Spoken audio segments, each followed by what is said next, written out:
Hello and happy Daisy, folks. I hope you guys are having an absolutely amazing day today, and if not, one of the best days by the time this is over.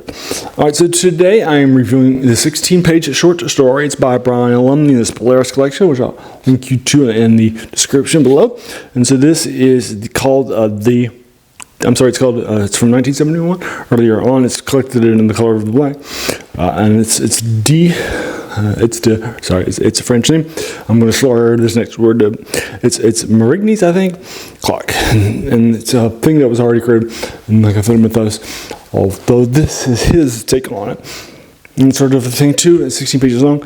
Published again in a novel that's actually published by Haggopian, which he started writing for in color of the black, which was also published in the same collection.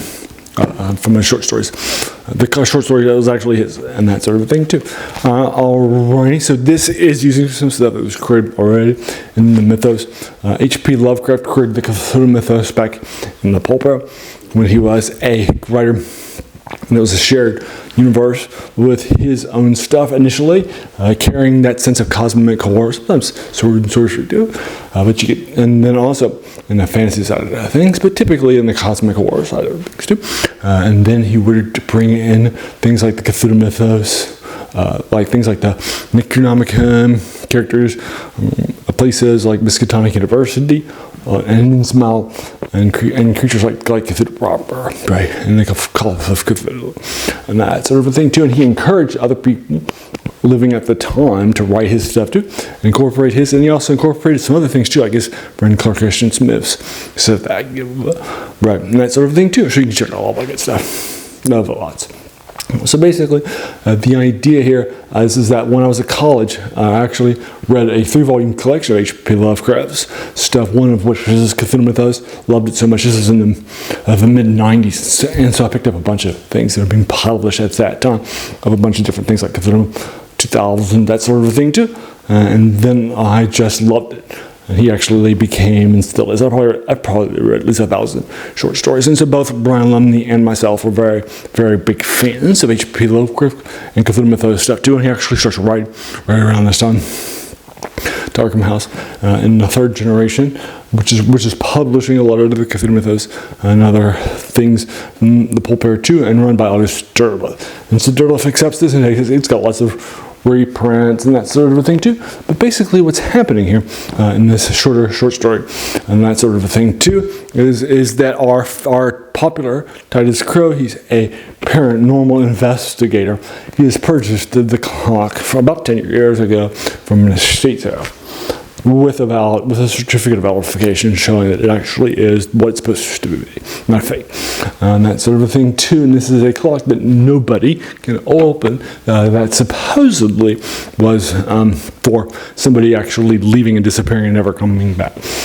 And it has 4 hands, and it's kind of weirdly shaped. And the place that's supposed to be hollow, where clock parts would be, is actually solid too. So it's weird too.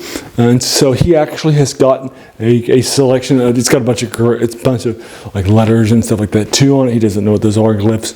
So he actually gets a code book and so forth. He's not able to figure it out.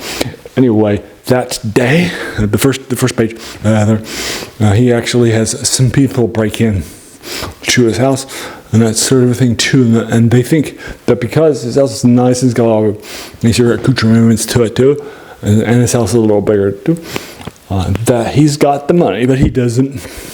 And he tells them, "Nope, I don't have the money. Sorry," and that sort of thing too. I'm just, actually, and I keep what money I do have in my safe keeping in my my bank account. I'm sorry, safe deposit over at the bank. Right? It's not here. And that sort of a thing too, and they don't believe him, so they start threatening his life, and they'll start to search the house for various things, and obviously, because the clock is in the title, they'll wind up finding the clock. But what is the clock? What winds up happening, and that sort of thing too, I'll leave to your imagination. And that sort of thing too. I like it, but you can tell he's a little early in his writing career, and that sort of a thing too. And the ending was very, very predictable. And that sort of thing too. And so this is probably more like a 6.5 or a 7. Normally, I probably would have given it like a 6.75. I don't give that kind of grades I try to get between a 6.5 and actual proper numbers like a 7.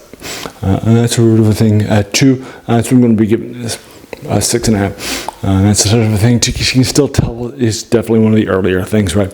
And that sort of a thing too. He's trying to, instead of some of his later works where he's got his story to tell, he just happens to be a Cthulhu Mythos, which I think are better. Here, he's more about his. He's actually trying here to fill in the blanks as to what these things all are, right? And he actually will. And that sort of a thing too, and things that already existed in the Cthulhu Mythos and were talked about, right? And I don't think that's that great. Anyway, he started writing novels in the 80s, and the Necroscope series left the Cthulhu Mythos, man, there's tons of fans, and that sort of thing too. But again, because of how he's trying to fill in gaps rather than tell its own story, the ending is very, very predictable. And it's a little fast too. It's 16 pages. It's not that well detailed. And so for those reasons, it's getting a 6.5 for you folks. But your opinion may totally vary. So let me know what your thoughts are in the comments below. Right. As a reminder, I'm not a trained, literature critic. I don't read. I didn't even study English at college either. Right. So I'm not somebody who comes to you from a place of expertise. Right, so I really am just opinion like you are. So your opinion really does matter because it's just as important as mine is, right? So let me know what your thoughts are and if you agree or disagree. About 6.5 out of 10 for you folks. Alrighty, and there you go for you folks. Now I do 3 of these older reviews of these short stories, novels, and sometimes poems too, in these fantasy, science fiction, and horror genres that go all up and down the blocks. Typically from older people like Brian Lumley or August Derleth or H.P. Lovecraft too. On Wednesday, I do video game reviews that are older too. I've done things like Star Control Origins and Star Control series, Baldur's Gate series, that sort of thing too. On Monday, I do reviews and things of top 10, sometimes here and there, things that are involved in tabletop RPGs and and war games too, like Beltane.